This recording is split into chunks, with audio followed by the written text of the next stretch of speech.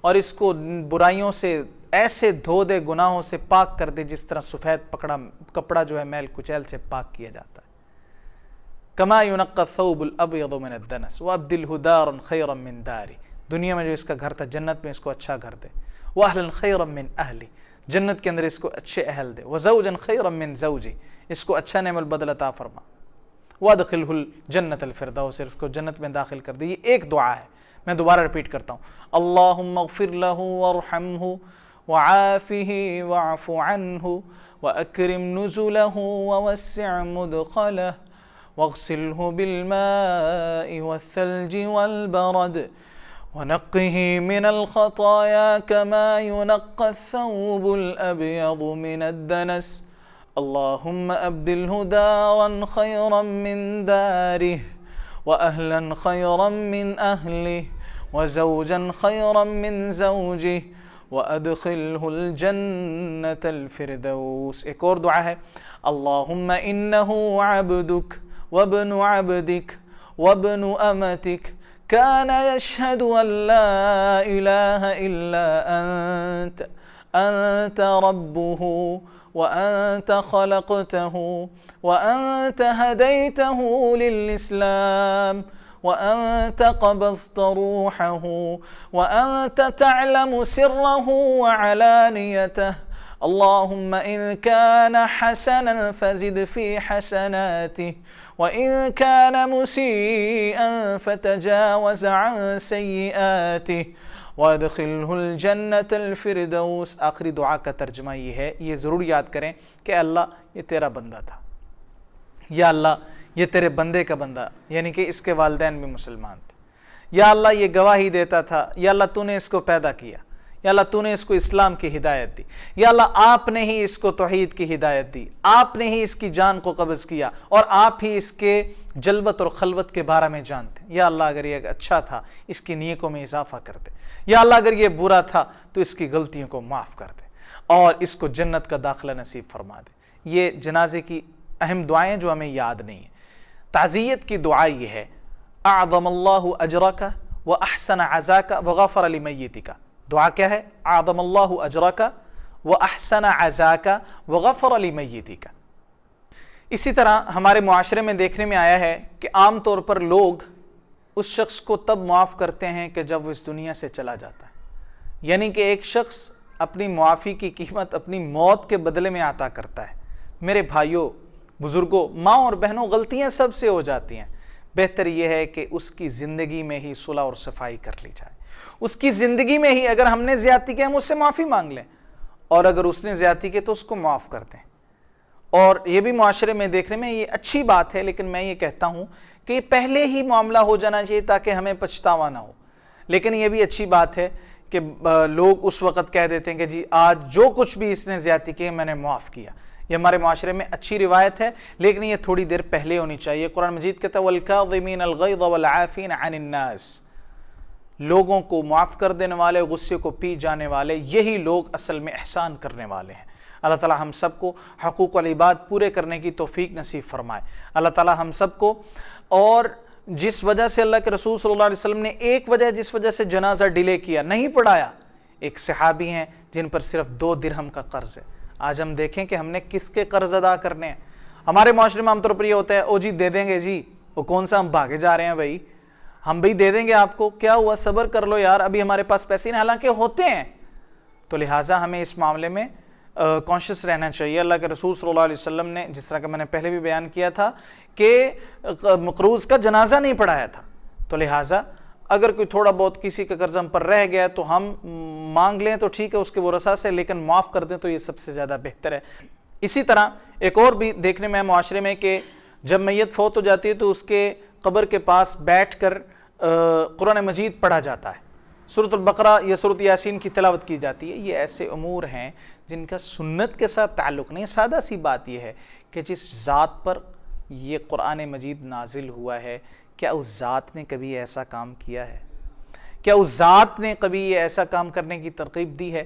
ہمیں وہ کام وہاں پر کرنے چاہیے کہ جو سنت ہیں۔ قبر کے اوپر دعا کرنا میت کے لیے، میت کی مغفرت کے لیے دعا کرنا، یہ مسنون ہے۔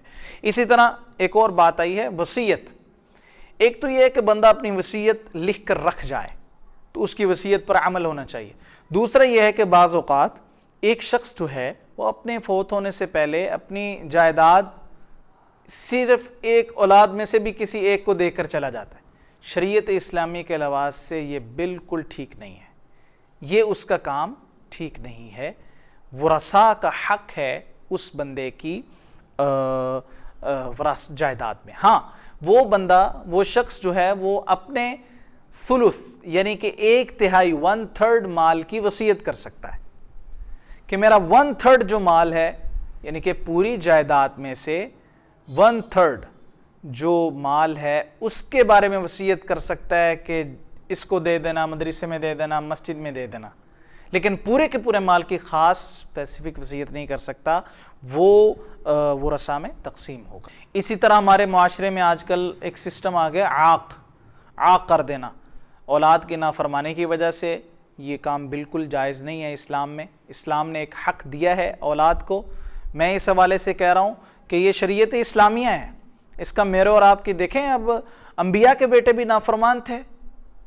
حضرت نوح علیہ السلام کا بیٹا تھا، لیکن جائیداد میں ڈیفینیٹلی حق، لیکن وہ تو غرق ہو گیا۔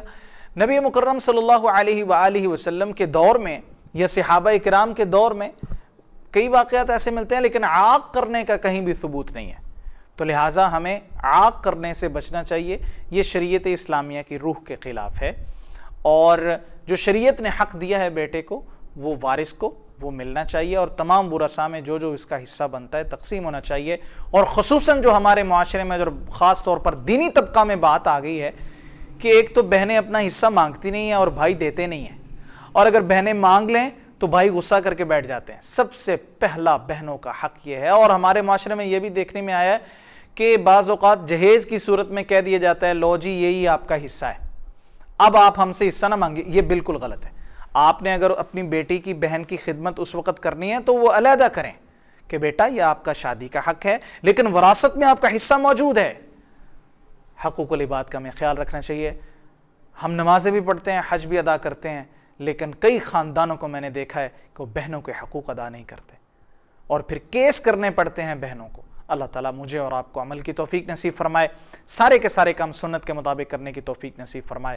اقول قولی ھذا استغفر اللہ لی ولکم، والسلام علیکم ورحمۃ اللہ وبرکاتہ۔